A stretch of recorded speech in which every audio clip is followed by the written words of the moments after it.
final mission to save mankind has failed. The 70-mile-wide asteroid known as Matilda Is set to collide with Earth in exactly 3 weeks' time, and we'll be bringing you our countdown to the end of days, along with all your classic rock favorites.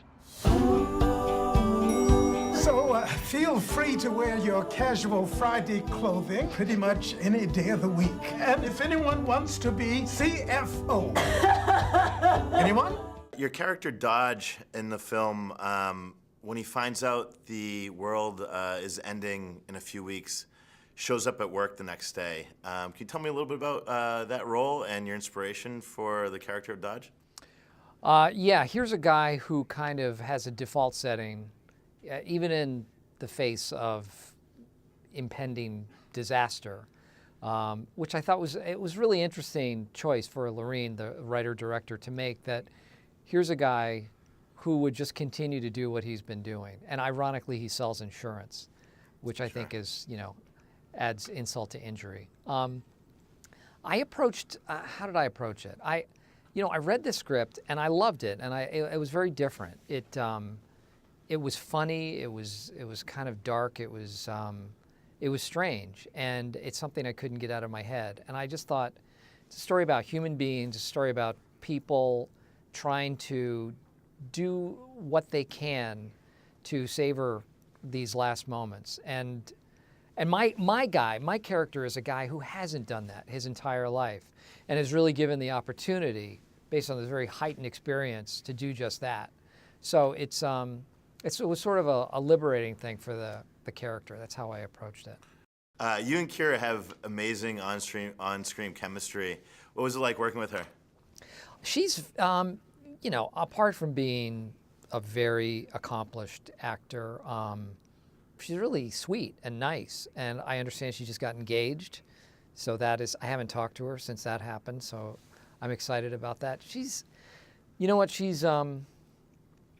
someone who's able to convey an extreme sense of vulnerability while at the same time being very, very powerful and grounded in what she does. So I don't know. I'm a big fan.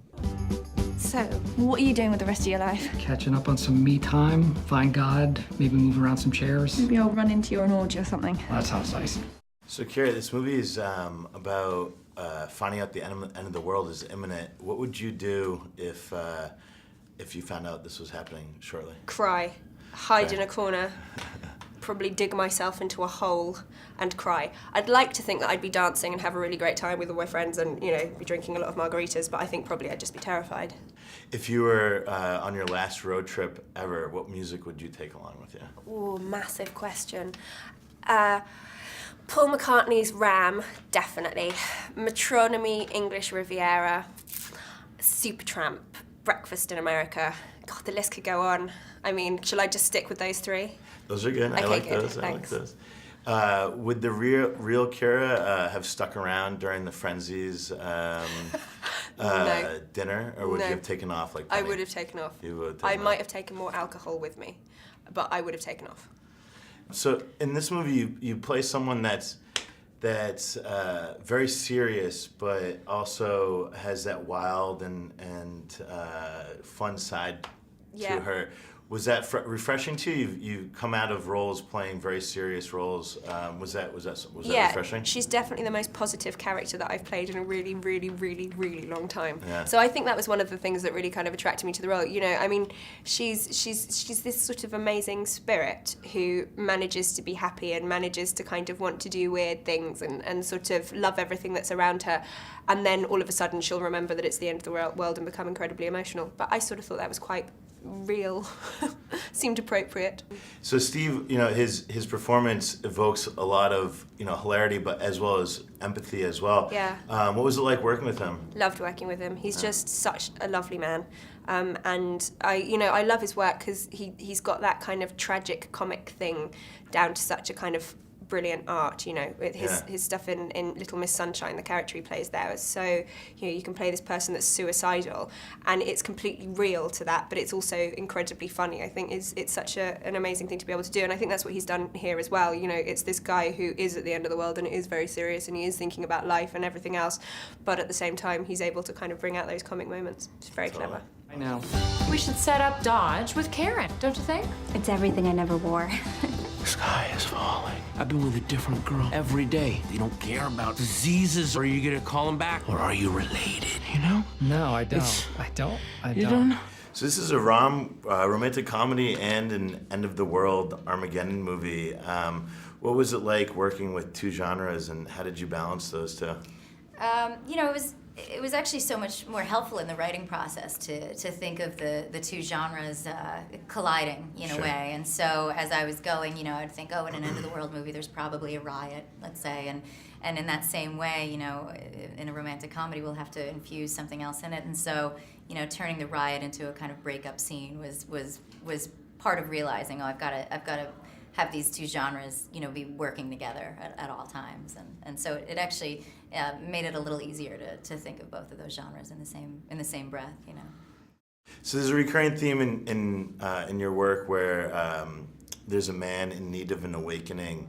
Can you elaborate on that theme, and can you also talk about some of the other themes that were in your head, float around in your head when you were working on that script? Yeah, I mean, I felt like I'd been trying to write this kind of character for a really long time. I've always sort of been really interested in that archetype, and I guess for me, because you know, most movies I feel like where you see a man and a woman who are a bit opposite, the guy's kind of a man-child and the girl's a bit type A and sort of uptight, and you know, that's not me. I'm sort of more of a Penny type. I'm more of a free spirit. So in my own life, I feel like I've always been drawn to the withdrawn, and so I felt like I'd been, you know, wanting to explore that kind of guy for a long time, and sort of, you know, what better person to face the end of the world than someone who's been sleepwalking through their life, someone who's been kind of half dead, and so it ended up, you know, it's a personal thing that I feel like I've had for a long time, and yet it works so well for this kind of a story.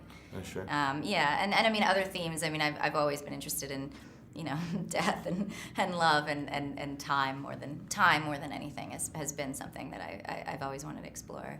And Kira and Steve have some, you know, amazing on-screen chemistry, but there's these moments where they're, you know, not speaking, they're just looking at each other, and their feelings really come across. Was that intentional when you were writing the script?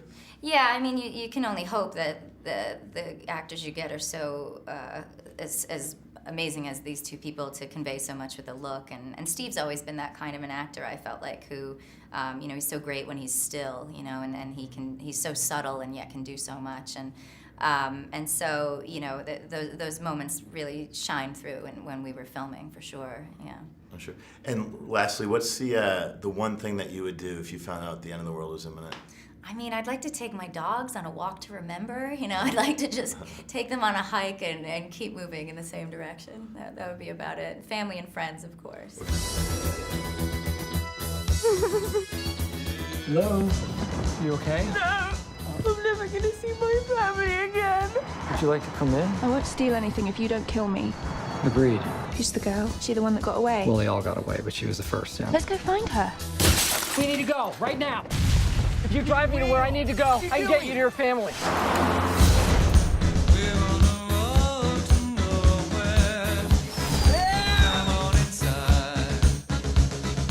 Luckily, I'm getting my midlife crisis in just under the wire.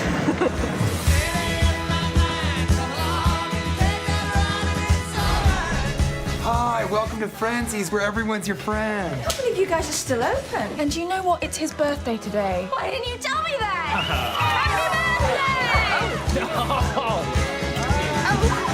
Oh, God. Yeah, we should go. We should go. We're on the road to You can't be serious. How fast are you going? 15 miles an hour over the speed limit. Given the... Couldn't you find it in your heart to give my friend here a fighting chance of being with the one he loves before we all reach our untimely conclusion? No.